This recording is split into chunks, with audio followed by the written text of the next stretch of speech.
Hello everyone, this is TheNelston. Welcome back to another video. Today we're going to be going over one of the most deadly enemies in the Rebirth of the Night mod pack, the Harvester. Currently on screen are the main topics we'll be going over. If you'd like to skip to any point, please go into the description to find the appropriate timestamps. And of course, if you have any questions, feel free to join my Discord. The link is in the top right corner. Without further ado, let's go ahead and get straight into the video.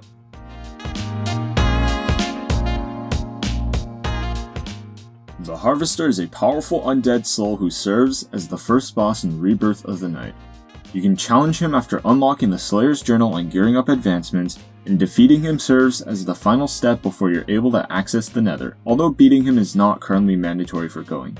Summoning the Harvester is also a rather involved process. He can only be fought during the night, so you'll have up to 20 minutes to fight him assuming you start as soon as the sun sets. Once you have unlocked the ability to summon him, you'll see a new entry in the Slayer section of your guidebook called The Harvester. Accessing this entry will give you an option to project a schematic into the world. To complete this outline, you'll need to create an effigy with 2 hardened bone blocks, 2 hay bales, and 1 jack-o'-lantern as such. Then place a soulfire chassis in front of the lower center block. Make sure you have no other blocks which could obstruct the spawning of the Harvester, check to make sure it's nighttime, and right-click the soul chassis to begin the fight.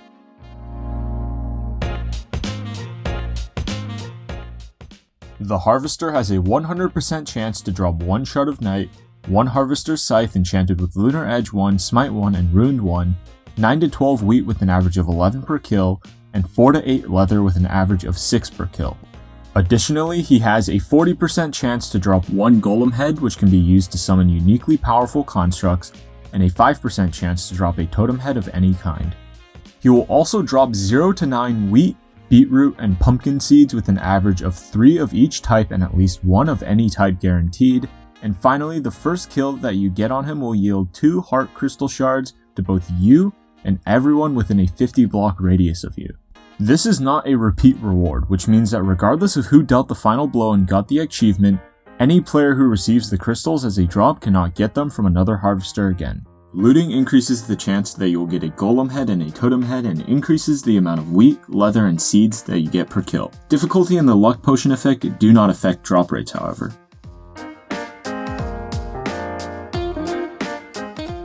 Prior to fighting the Harvester, there are 4 viable armor sets to choose from: Silver Armor, Iron Armor, Bronze Armor, and Steel Armor. Silver Armor and Bronze Armor are good for doing extra damage, while Iron Armor and Steel Armor are good for soaking up more hits.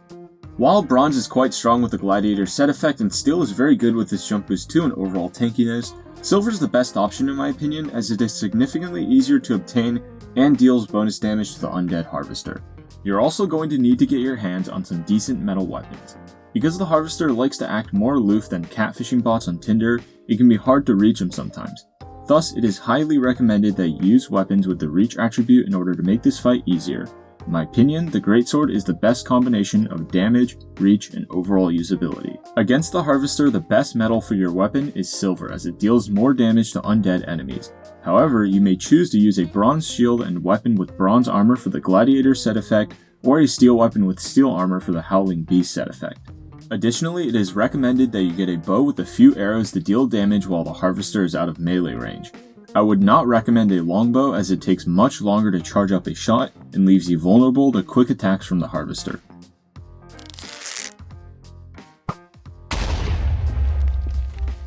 Shields are more or less useless in this fight. If you stop the shield, you're already dead.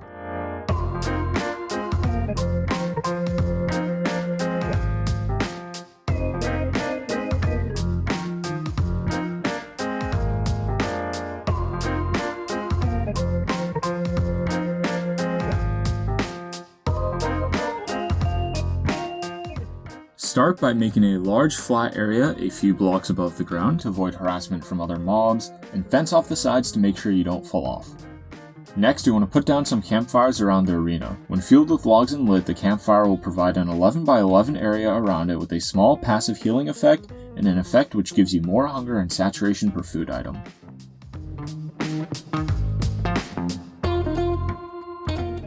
If you aren't careful, this boss will mess up your day faster than you can cry uncle. While he's a difficult boss to defeat, getting a grasp on his behavior and mechanics will make this fight a whole lot easier.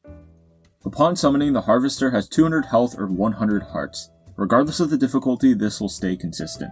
He is able to pass through blocks with ease, activating or interacting with them upon contact, but will not stray more than a few dozen blocks away from where the player currently is. The Harvester is also immune to a wide range of damage sources including fire damage, lightning, lava, suffocation, drowning, cacti, fall damage, wither, and the poison effect. The Harvester has 3 main attacks which he will use in a cyclical fashion. If you're killed by any of these attacks, the Harvester will regenerate back to full health instantly. The first attack, known as the Evoker phase, is when the Harvester raises his non-scythe hand up for a few seconds and summons Evoker fangs that target your current location and snap up at you. Each hit is armor piercing and does 6 damage or 3 hearts worth regardless of difficulty, although the protection enchantment does reduce the amount of damage dealt. The second attack, known as the charging phase, is when the Harvester will begin to charge towards your current position. While his flying speed is slightly slower than the player's sprinting speed, he can make quick mid-air adjustments to home in on you if your location changes. Each hit will deal 5 damage or 2.5 hearts in easy difficulty, 8 damage or 4 hearts in normal difficulty, and 12 damage or 6 hearts in hard difficulty. Upon hit, he has a chance to inflict the Broken Armor 2 debuff, which will significantly reduce the amount of armor that you have. The third attack, known as the summoning phase, is when the Harvester pauses momentarily to call forward 5 shafts, which operate similarly to Vexes. Each attack by a shaft does 6 damage or 3 hearts in easy difficulty, 10 damage or 5 hearts in normal difficulty, and 15 damage or 7.5 hearts in hard difficulty. Upon contact, the shafts have a chance to apply the magic vulnerability debuff, which increases the amount of magic damage that you take. This attack only triggers when the Harvester takes enough damage, and once he is done summoning shafts, he will immediately go back to either the Evoker or charging phase. The shafts will slowly take damage over time until they eventually die. However, he can summon more before the previous wave dies if that phase is triggered again.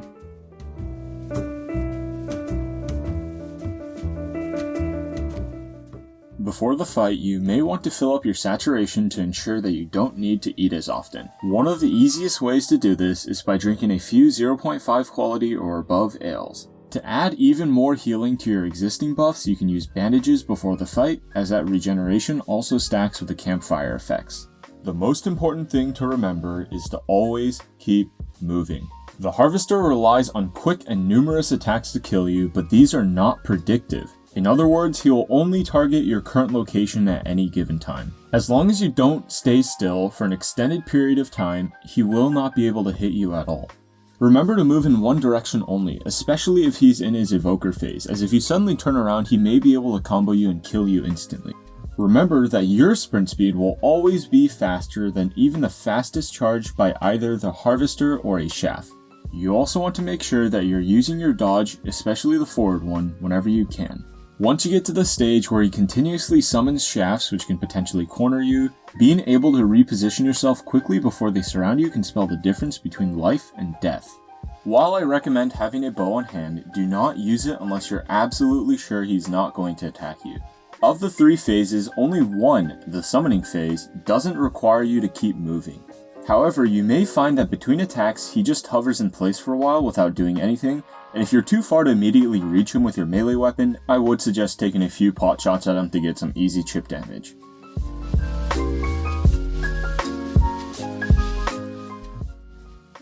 Upon defeat, the titular Rebirth of the Night game stage will be unlocked for you and all other players within 50 blocks of you, letting loose a whole cast of terrifying new mobs to hunt you down.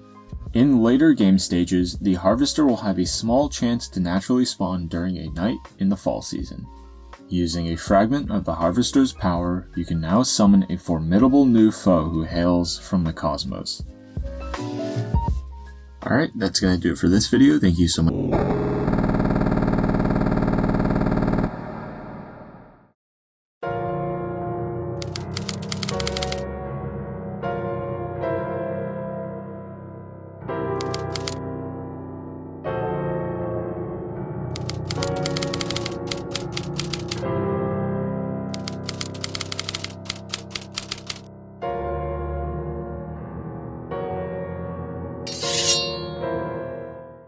Käännesi pötsomma.